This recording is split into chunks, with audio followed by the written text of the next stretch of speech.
Hi, I'm Rocco. I'm Roxy. Welcome to English Raccoon. Welcome to English Raccoon, where we make learning English fun and easy for you. I'm your host, Rocco, the raccoon who knows where all the best deals are hidden, usually at the bottom of a very high-quality trash can, but today we're going somewhere a bit more human-approved. And I'm Roxy. I'm the raccoon who's just here for the snacks and the shiny things. Hi everyone, Rocco. I am so excited about today's episode because we are talking about my favorite hobby, shopping. That's right, Roxy. Shopping isn't just about spending money, it's a survival skill, especially if you're navigating an English-speaking country. Today, we're going to cover everything from the local grocery store to fancy boutiques. We'll talk about how to find what you need, how to talk to staff, and how to make sure you don't break your budget. Wait, Rocco, before we dive into the deep end of the shopping pool, I have a question. You said we might go to a boutique. Does that mean there are ghosts there? Not quite, Roxy, though some of the prices might give you a fright.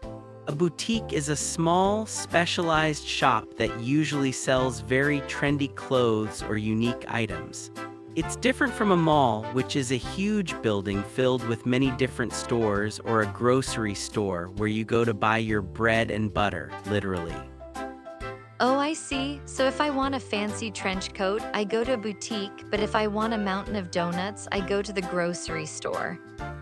Exactly. In the US, people often just say they are going grocery shopping when they need food and household supplies. Okay, I'm ready. Let's pretend we just arrived at the grocery store. I see the parking lot is full. What's the first thing I need? Well, if you're planning on buying more than 2 apples, you're going to need a cart. A cart like a horse and carriage? Are we going medieval, Rocco? Not quite that old-fashioned. It's also called a shopping cart. But here's a fun fact. Depending on where you are in the world, the name changes. In the southern United States, many people call it a buggy. A buggy, like a cart full of bugs? You, Rocco, why would I want a cart full of beetles and ants? I want snacks, not a science project. No bugs involved. It's just a regional word for the same thing. So if a lady in North Carolina asks if you're finished with your buggy, she isn't asking about your pet insects. She just wants your shopping cart. Okay, I've got my buggy. I'm pushing it through the automatic doors. It's like magic. Where do we go first? Most people start in the produce section. Wait, I've heard that word before. My cousin Randy says he can produce a very loud whistle. Is that the same word? Great catch, Roxy. This is what we call a heteronym, words that are spelled the same but pronounced differently based on their use. When it's a verb like to produce a video or a sound, the stress is at the end. But when we talk about the area in the store with fruits and vegetables, it's a noun and the stress moves to the front. Got it. So this is where the broccoli and lemons live. Precisely. Now when you're looking at the lemons, you have a choice. Do you want loose produce or bagged produce? Loose, like the vegetables are running away. Stop that carrot, it's getting loose. You have such an imagination, Roxy. Loose produce just means the items are sold individually. You pick up 1 lemon, 2 lemons, and put them in your cart. Bagged produce is when they are already packed together, like a 3-pound bag of potatoes or a bag of 6 lemons. Oh, which one should I get? Well, you have to look at the price. Sometimes the bag is $5 for 6 lemons, but the loose ones are 94 cents each. If you do the math, the bag is often a better deal. A better deal? I love those. That means I save money for more shiny things. Exactly. A better deal means you're getting more value for your money. And speaking of money, look at those bananas over there. There's a big sign that says they are on sale. On sale? Does that mean they're sailing away on a boat? Bon voyage bananas. I wish, but no. If something is on sale, it means there is a discount. The price has been lowered for a short time. However, everything else in the store is for sale. Wait, what's the difference? On sale versus for sale, they sound almost identical. It's a small preposition with a big difference. If an item is for sale, it simply means you can buy it. It's available for purchase at its regular price. If it's on sale, it's a special price. So every donut in the store is for sale, but if they are buy one get one free, then they are on sale. Okay, so I want the things that are on sale so I can stay under my budget. Exactly. A budget is the amount of money you plan to spend. If you only have $20 and you buy $30 worth of snacks, you are over the budget. Story of my life, Rocco. Okay, so we've navigated the produce section. I'm looking at the floor. There are these long paths with shelves on both sides. What are those called? Those are called aisles, ISLE. Oh, like aisle as in I'll go get the snacks. Spot on. The pronunciation is exactly the same as the contraction aisle.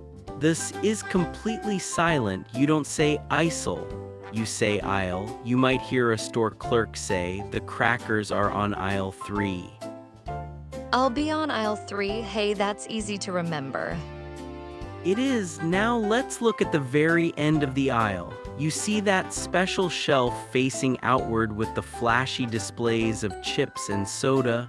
That's called an end cap. An end cap? Does the shelf wear a little hat? Not a literal cap, it's called an end cap because it caps or finishes the end of the aisle. Stores love to put items there to make you splurge. Splurge, is that the sound I make when I jump into a puddle? Splurge. Close, but that's splash. To splurge means to buy something you don't really need or something a bit expensive just because you want it. It's like a little treat for yourself, like that fancy sparkling water or those extra cheesy chips on the end cap. Oh, I am a professional splurger. If it's on the end cap, it's going in my buggy. We need to keep an eye on you, Roxy. Before we move to the next section, let's quickly recap. We've entered the grocery store, grabbed our cart or buggy, walked down the aisle, checked out the loose and bagged produce, and found a better deal on bananas that were on sale. And I learned that aisle has a silent S and that I shouldn't look for ghosts in a boutique. You're doing great, but we've only just started.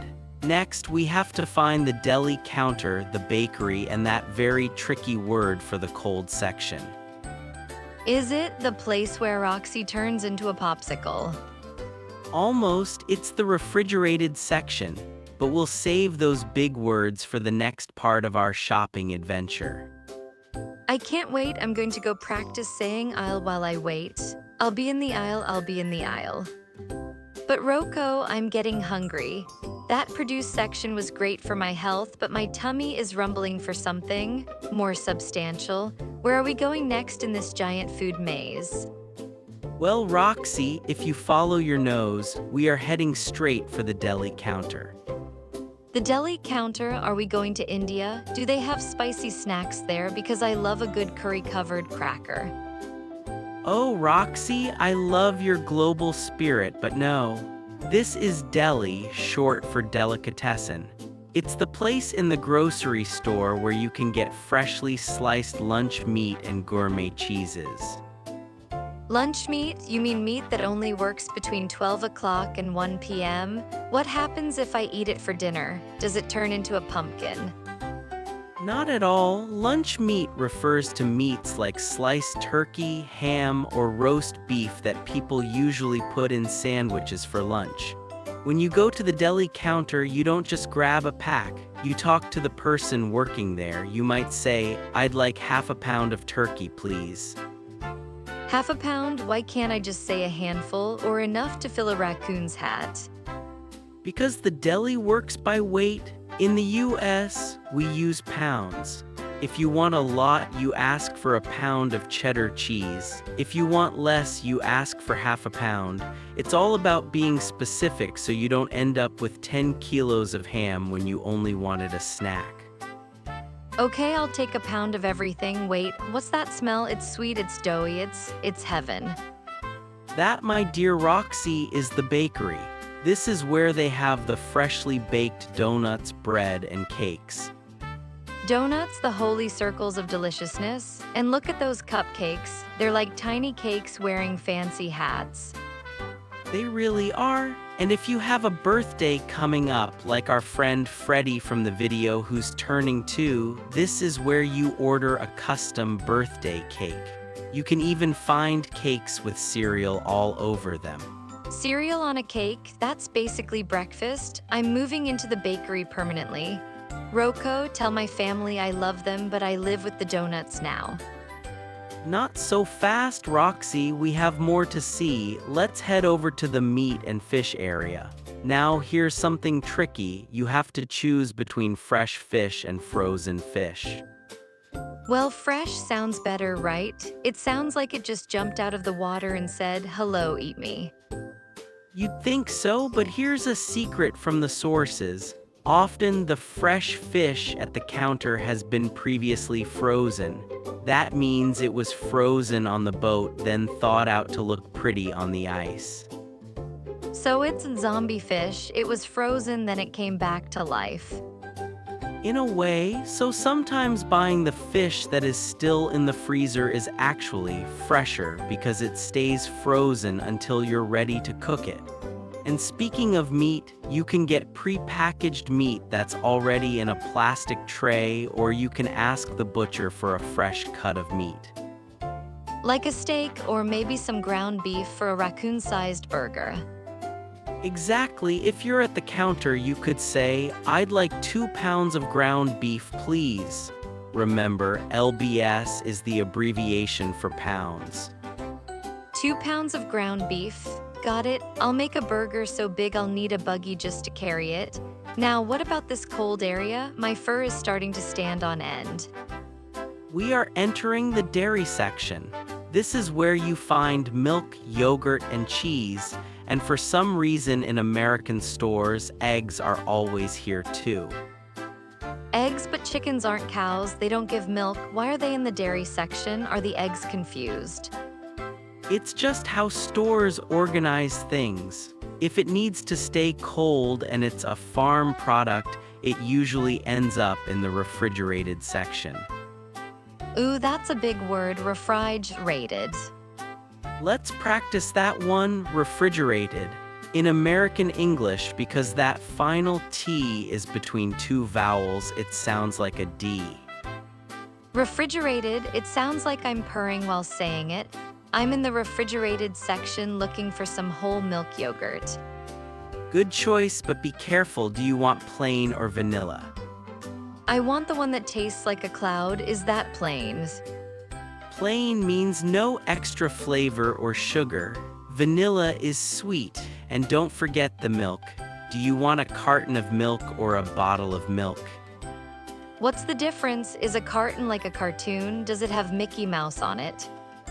Not quite. A carton is usually a wax paper box, while a bottle is usually plastic or glass.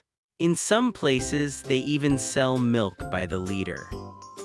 A liter? That sounds very scientific. I'd like 1 liter of cow juice, please. And I need a dozen eggs. Does a dozen mean 1,000? Because I'm very hungry. Calm down, Roxy. A dozen just means 12. If you buy a carton of eggs, it usually comes in a dozen. 12 eggs? Okay, I can work with that. Hey Rocco, look at this fancy water with bubbles in it. It says sparkling water. Ah, that's another chance to splurge. It's not just plain water, it's got bubbles and maybe a little fruit juice. It's a treat. I love bubbles. It's like a party in my mouth.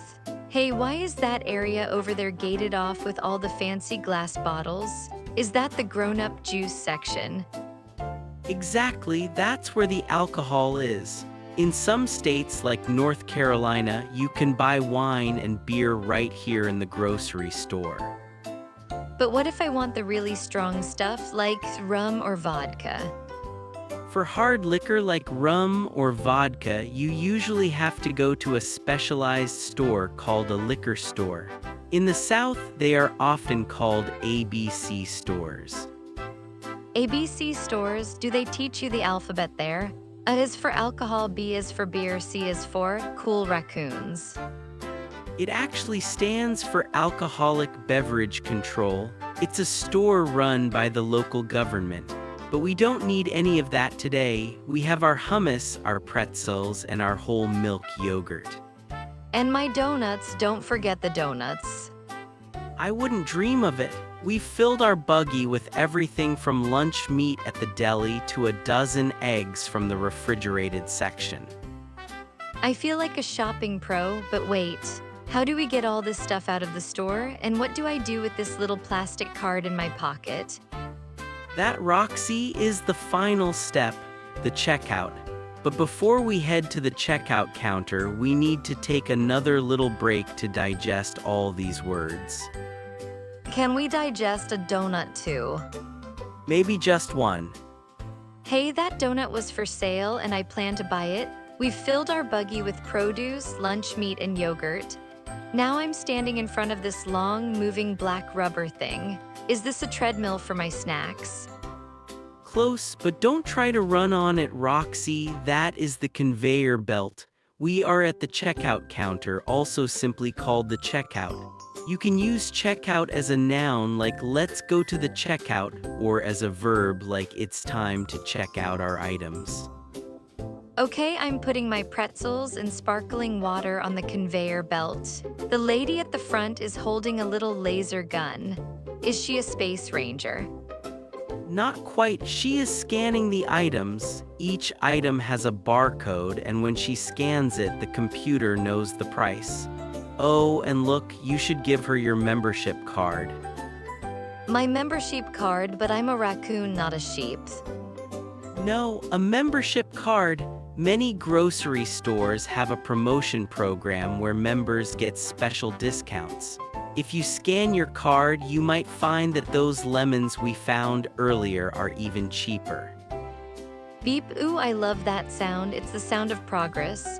Okay, she's done scanning. Now she's asking me a very difficult question, cash or card? That's the standard question for payment. Cash means physical paper money and coins. Card usually refers to a credit card or a debit card. Which one are you using? I have this shiny gold credit card I found. I mean that I definitely own legally. Good choice. If you had paid with a $20 bill and your total was only $18, she would give you $2 of change. But since you're using a card, there's no change needed. Wait, she's handing me a long piece of paper. Is this my diploma for passing the shopping test? That's your receipt, Roxy. It's a record of everything you bought and how much you paid. Keep it, especially if you're at an electronics shop, because you'll need it along with your warranty card if the item breaks. Got it, receipt. The P is silent, right, Rocco, and warranty card. Now she's holding up two different bags. One is brown and crinkly and the other is thin and white. Ah, the classic choice, paper bag or plastic bag. Some people prefer paper bags because you can compost them in the garden. Others like plastic bags because they can reuse them as small trash bags at home. I'll take the paper bag. It makes a better sound when I hide inside it. Okay, we've unloaded the cart, checked out, and now we're heading out the automatic doors. Magic, right? Now, let's put these groceries in the car because we're moving from the grocery store to the mall. We're going to a boutique. Oh, a boutique, is that where they sell trendy things? I want to be trendy. You're already the trendiest raccoon I know, Roxy. A boutique usually has new arrivals. That means the newest clothes that just arrived for the season. Since it's getting cold, they have a lot of winter gear. Look at all these options. There's a trench coat, a parka coat, and some very thick jackets. Rocco, why is a trench coat called that? Is it for hiding in trenches during a game of hide and seek? Actually, they were originally designed for soldiers in trenches. Today, they are considered formal and classy. A parka coat, on the other hand, is usually very warm and trendy, often with a hood. This one has faux fur, Rocco. Is that fox fur? Did a fox lose his coat for this? No foxes were harmed, Roxy. Faux is a French word that means fake. So faux fur is synthetic material that looks and feels like real fur but is animal friendly. Oh, thank goodness, I like my fox friends. Can I try it on? Of course, the fitting room, sometimes called a dressing room, is right over there in the corner. Rocco, I have a problem. I feel like a giant marshmallow. This size small is way too tight. I can't move my paws. Well, usually clothes come in at least 3 sizes: small, medium, and large. If the size small is too tight, you need to ask the shop assistant for a size medium. Excuse me, Mr. Human Shop Assistant. Do you have a size medium in this lovely faux fur jacket? That's very polite, Roxy. He's bringing it now. Go ahead and try the medium. Look at me, it's not too tight and it's not too loose. It fits perfectly. It really does look nice on you. It's very trendy. Now, while you're at it, do you need any sneakers? They have a great collection over there. Sneakers are those for sneaking around to find snacks. Well, they are quiet, so yes. They are also called athletic shoes. The shop assistant says they have a promotion program right now. If you buy a pair of sneakers, you can get a free pair of socks or 2 pairs of shoelaces. I'll take the socks. Raccoons hate cold toes. But wait, Rocco, look at the price, $220. That is definitely over the budget. You're right, $220 is a bit much. We should ask if they have any cheaper options or if there is a price range we should look at. Sir, do you have any shoes that don't cost as much as a whole mountain of donuts? He's pointing us to the clearance section. See, these are only $180. Still expensive, but completely under your budget if your limit was $200. I'll take them. I've got my thick jacket, my socks, and my sneakers. I'm ready for the harsh winter the lady mentioned. You certainly are, but we have one more stop before we finish our big day of shopping. We need to visit the electronics shop. I heard you wanted a new smartphone to call your cousins in the trash bins across town. Yes, I want one with a quality camera and a strong battery. We'll look at those in the next part, but for now, let's take a look at what we've learned in this section. We mastered the checkout counter, the conveyor belt, and the difference between cash and card. And we learned that faux means fake, and that a fitting room is where you realize you've eaten too many bakery donuts. Exactly. We've covered everything from bagging our groceries in paper bags to finding the right size at a boutique. I'm feeling like a real human shopper now, Rocco. I just need a tiny little wallet to hold my receipts. We'll find you one. Listeners, stay with us. We have one more part to go. We're going to talk about up-to-date technology, warranty policies, and then we'll give you those special tips to help you speak English like a pro. Rocco, my paws are tired, my paper bag is full of new arrivals, but my heart and my shopping list says we have one more stop. I know exactly where we are going. No shopping trip is complete without a visit to the electronics shop. We need to get you that smartphone you've been eyeing so you can stop sending me smoke signals when you want to hang out. Hey, smoke signals are classic, but fine, a smartphone sounds much more up-to-date. Wait, up-to-date? Does that mean the phone has a calendar that tells me when to go on a date with a handsome raccoon? Not exactly, Roxy. Up-to-date technology means it's the most recent, modern, and advanced version available. It's the newest model. Think of it like a piece of fruit. You want the one that's fresh, not the one from last year.